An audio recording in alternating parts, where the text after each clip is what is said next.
MiniDSAEK for macrocorneal perforations.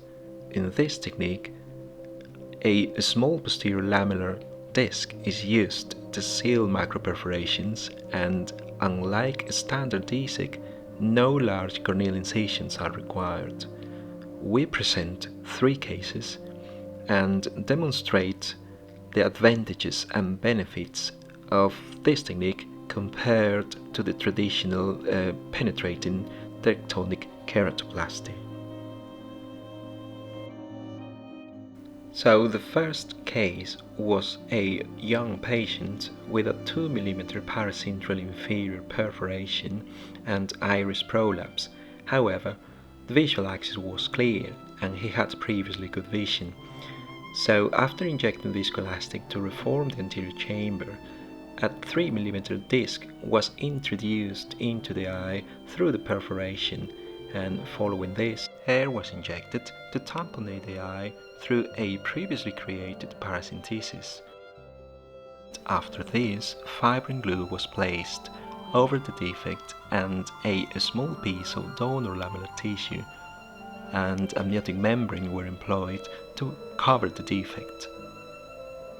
Because the fibrin glue keeps the lamellar tissue attached, no further air injection or positioning are required. This patient recovered his 20/20 vision. The second case is a patient with previous chemical injury and ocular surface failure. She had a previous penetrating keratoplasty and developed persistent epithelial defect and perforation on the inferior quadrant. So the technique was performed similar to our first case, and fibrin glue was employed for a multi-layered amniotic membrane technique once the disc was in the correct position after tamponade. In this case, because of the ocular surface failure, a further amniotic membrane was sutured to cover the cornea.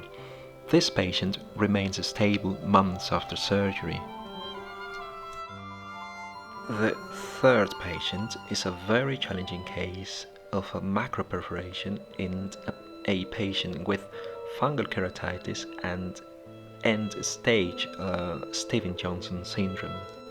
Because of the size of the perforation, the tissue prolapsed after tamponade, so in order to prevent this, a suture matrix technique was employed. Performing penetrating keratoplasties in such poor ocular surface result only in further complications in the long term. The double suture matrix technique resulted effective in preventing prolapse of the mini disc, and similar to the previous cases, fibrin glue and small pieces of donor lamellar tissue and amniotic membrane were employed to cover the defect, and finally a large amniotic membrane was also sutured onto the cornea to protect the ocular surface. The main goal of the treatment was to restore the eye globe integrity, and the patient underwent a further conjunctival flap which maintains her condition stable. Thank you very much for your attention.